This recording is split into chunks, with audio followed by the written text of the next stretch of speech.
মনে আছে যে কথা দিয়ে শুরু করেছিলাম? পিক এন্ড চুজ করা যাবে? মন মতো না, পুরোটাই মানতে হবে। এবং 8টা মোস্ট লাইকলি 8টা core values of Islamic lifestyle আমি আপনাদের সাথে শেয়ার করেছি। একটু যদি রিকল করি, 1 নম্বরে কি বলেছিলাম বলেন তো? হালাল, হালাল মেনটেন করতে হবে, হারামের সাথে আমাদের কোনো সম্পর্ক। 2 নম্বরে প্রোডাক্টিভিটি। 3 নম্বরে ফিতরা বেসড লাইফস্টাইল হতে হবে। 4 নম্বরে মডেস্টি। 5 নম্বরে হতাশ হওয়া যাবে না, মনকে তুমি বুঝিয়ে বলো আল্লাহ আছেন আমার সাথে, অপটিমিজম। তারপরে আল্লাহর উপর ভরসা করা, গ্রেটফুলনেস। 7 নম্বরে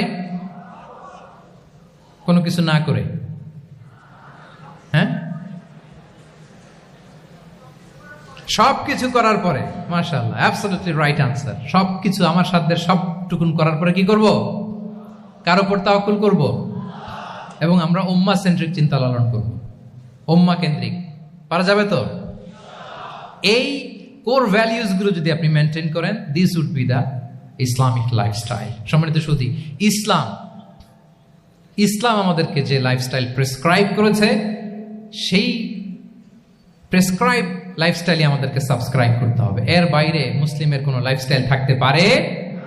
এর বাইরে অন্য কোনো লাইফস্টাইল আল্লাহর কাছে গ্রহণযোগ্য হতে পারে? আল্লাহ তাআলা আমাদের সবাইকে কথাগুলো বোঝার ও আমল করার তৌফিক দান করুন।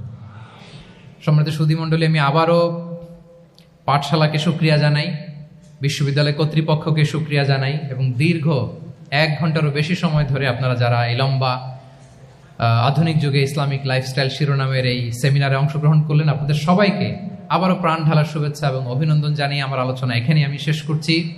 হাদা মা ইনদি ওয়াল ইলমু ইনদাল্লাহি আলাইহি তাওয়াক্কালতু ওয়া ইলাইহি উনীব। ওয়াসসালামু আলাইকুম ওয়া রাহমাতুল্লাহি ওয়া বারাকাতুহু।